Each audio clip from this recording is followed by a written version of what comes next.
చిగురించబోతుంది. గొప్ప దినాలు నువ్వు చూడబోతున్నావు. నీ యేసుకు సమస్తము సాధ్యమే. గుడ్ మార్నింగ్ దేవుని ప్రియకుమారుడా, గుడ్ మార్నింగ్ దేవుని ప్రియకుమార్తె. Special good morning to you.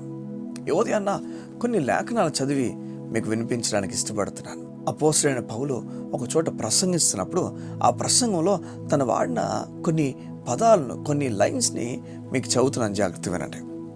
అపోస్తల కార్యములు 13వ అధ్యాయము 38, 39 చదువుతున్నాను, చూడండి.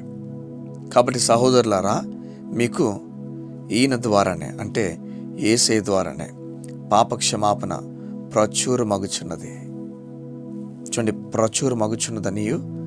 చూడండి, కాబట్టి సహోదరులారా, మీకు ఈయన ద్వారానే, అంటే యేసయ్య ద్వారా పాపక్షమాపణ ప్రచురమగుచున్నదనియు. చూడండి, యేసయ్య ద్వారానే పాపక్షమాపణ ప్రచురమవుతుందట.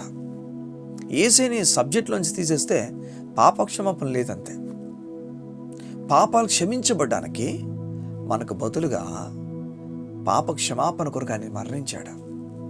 ఈ ఉదయాన నువ్వు అనుకుంటున్నావేమో, నేను క్షమించబడాలంటే ఏం చేస్తే క్షమించబడతాను?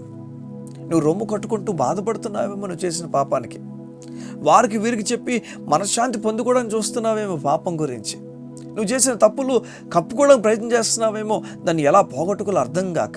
లేకపోతే వెతుకుతున్నావేమో, ఎవరు నా పాపం నుంచి నన్ను క్షమించి బయట తీసుకొస్తారు, ఇంత ఘోర పాపిని ఎవరు క్షమిస్తారని చెప్పి బాధపడుతున్నావేమో.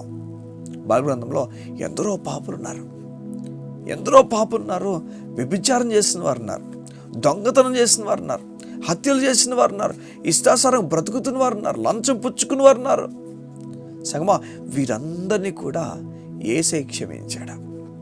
ఒక చిన్న ఉదాహరణ చెప్తాను, ఒక చిన్న విషయాన్ని చెప్తాను దేవుని లేఖనాల నుంచి. ఒక స్త్రీ, సమరయ ప్రాంతానికి చెందిన ఒక ఆమె వ్యభిచారం చేస్తున్న ఆమె అనేక భర్తలను కలిగి ఉందని దేవుని లేఖనాలు చెప్తున్నాయి. అనేక మంది పురుషులతో ఆమె చేయకూడని అవాచకమైన పనులు చేస్తున్న ఆమె, తన శరీరాన్ని అమ్ముకున్న స్త్రీ ఆమె, శరీరపు ఆ భోగాలకు అమ్ముకున్న స్త్రీ ఆమె. అయితే యేసుని ఆమె కలుస్తుంది ఒక బావి దగ్గర. ఆ బావి దగ్గర కలవడం ఆమె జీవితం మారిపోతుంది. మొదటంతా కూడా కొంచెం వెటకారంగా మాట్లాడుతుంది. చూడండి, దేవునితో వెటకారంగా మాట్లాడినప్పుడు ఒక మాట సరిపోదా, ఒక చూపు సరిపోదా నేల కోల్చబడ్డానికి? చెప్పండి. కానీ ఆ రోజు నిశ్శబ్దంగా ఉండిపోయాడు. ఆయన చంపేసేవాడు కాదు, చనిపోయేవాడు, మనకు బదులుగా మరణించేవాడు. ఆ రోజు అదే బదులుగా మరణించేవాడు నిలబడి ఓర్ని నిశ్వాసంగా మాట్లాడడానికి ఇష్టపడ్డు. బదులుగా మరణించేవాడు బదులు చెప్పి నేల కూల్చేవాడు కాదు, బదులుగా మరణించేవాడు ప్రేమతో స్వీకరించేవాడు. ఆ రోజు ఆమెకు ఎంతో ప్రేమ మాట్లాడుతూ ఓ మాట అంటాడు, అమ్మా, ఏమనాలి చెప్పండి, పాపి, చంపబడతావు నువ్వు, చస్తావు నువ్వు, నరకానికి తోసేస్తా నేను. ఇవి కదా మాట్లాడాల్సిందే, కానీ అవి కాదు మాట్లాడింది. అమ్మా, అయ్యో, దేవునికి ఎవరిని ఎలా పిలవాలో అర్థం కానట్టుంది అని అనగలమా? లేదు. ఆయన పిలుపుకు అర్థం ఉంది. అమ్మ అని ఎవరు పిలుస్తున్నాడంటే, ఎవరైతే వ్యభిచారం చేసి ఆయన ముందు నిలబడ్డారో, ఎవరైతే తప్పు చేసి నిలబడ్డారో ఆమెను పిలిచొచ్చినాడు అమ్మ. సిలువ దేవుణ్ణి, నిన్ను చూసే విధానాన్ని మార్చింది. అదే సిలువ నీవు దేవుని చూసే విధానం మార్చాలి ఉదయం. అది నా కోరిక ఉన్నది. దేవుడు కేవలం సిలువ ద్వారా ప్రతి కార్యం జరిగించాడు ఈ భూమి మీద. నీవు కూడా ఆ సిలువను చూసి ఆయన పట్ల ప్రేమ పెంచుకోమని చెప్తున్నాడు ఈ ఉదయాన్న. చూడండి, ఈయన ద్వారానే పాపక్షమాపణ ప్రచురమగుచున్నది. యేసయ్య ద్వారానే పాపక్షమాపణకి ఇవ్వబడుతుంది.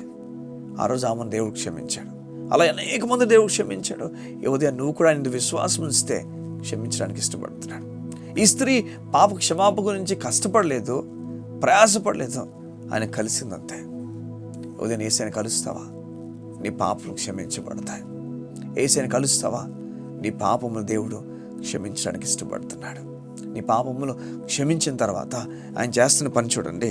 ఆ తర్వాత ఏం చేస్తున్నాడో 39వ వచనం, మీరు మోషే ధర్మశాస్త్రం వల్ల ఏ విషయముల్లో నీతిమంతులుగా తీర్చబడలేకపోతారో ఆ విషయములన్నిటిలో విశ్వసించు ప్రతివాడును ఈయన వలనే నీతిమంతుడిగా తీర్చబడనియో మీకు తెలియనుగాక. ఎవరైతే మోషే ధర్మశాస్త్రాన్ని పాటించి నీతిమంతులు అవ్వలేకపోయారో వారికి దేవుడు చెప్తున్నాడు ఈ వాక్యాల ద్వారా. అపోస్తలుడైన పౌలు మాట్లాడి చెప్తున్నాడు ఈ విధంగా, ధర్మశాస్త్రం వలన ధర్మశాస్త్రం ఎవరైతే ఫెయిల్ అయిపోయారో, ధర్మశాస్త్రం వల్ల ఏ విషయాలు అయితే మీరు నీతిమంతులు తీర్చబడలేకపోయారో వాటన్నిటి విషయంలో కూడా యేసే ద్వారా విశ్వాసం వల్ల నీతిమంతులు తీర్చబడుతున్నారు. సమ దేవుడు మనతో మాట్లాడి చెప్తున్నాడు, ఆయన విశ్వాసం ఉంచితే దేవుడు మన నీతిమంతులు పిలుస్తున్నాడు. విశ్వసించిన వారందరినీ కూడా నీతిమంతులుగా మారుస్తున్నాడు. ధర్మశాస్త్రాన్ని వెంబడించి మనం నీతిమంతులు అవ్వలేకపోయాం, యేసే ద్వారా మనం ఉచితంగా నీతిమంతులుగా తీర్చబడుతున్నాం. ఈ ఉదయం నా దేవుడు నీతో మాట్లాడి చెప్తున్నాడు, నువ్వు నీతిమంతుడివి. ఏ విషయాలైతే ధర్మశాస్త్రం వలన నువ్వు నీతిమంతులుగా తీర్చబడలేకపోయావో వాటన్నిటి విషయాల్లో విశ్వాసం వల్ల నీతిమంతులు తీర్చబడుతున్నావు. ఈ ఉదయం దేవుడు ఈ మాటను నీ హృదయంలో ఉంచుండగాక. నువ్వు క్షమించబడ్డావు, నువ్వు నీతిమంతులను పిలువబడుతున్నావు. కళ్ళు మూసుకుందామా, ప్రార్థన చేసుకుందామా. ప్రియ పరలోకపు తండ్రి, నీకు వందనాలు. నీ బిడ్డలకు ధైర్యం ఇవ్వండి, బలం ఇవ్వండి, నీ కృప ఇవ్వండి.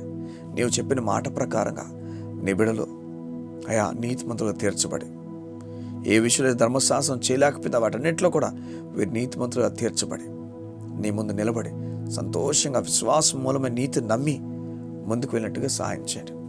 వీరు క్షమించబడి ధైర్యంతో ముందుకు వెళ్ళినట్లుగా నీ కృపించి నడిపించమంటూ యేసు నామమున ప్రార్థించుచున్నాము తండ్రి. ఆమేన్, ఆమేన్, ఆమేన్. సగమా ఈ ఉదయం దేవుడు నీతో మాట్లాడి చెప్తున్నాడు, భయపడాల్సిన పనిలే. నీ పాపలు క్షమించబడ్డాయి, నీ పాపలు క్షమించబడ్డాయి. చెప్పనొక మాట, నేను దేవుడు నీతిమంతులను పిలుస్తున్నాడు, గొప్ప కార్యాలకు జరిగించబోతున్నాడు. God bless you.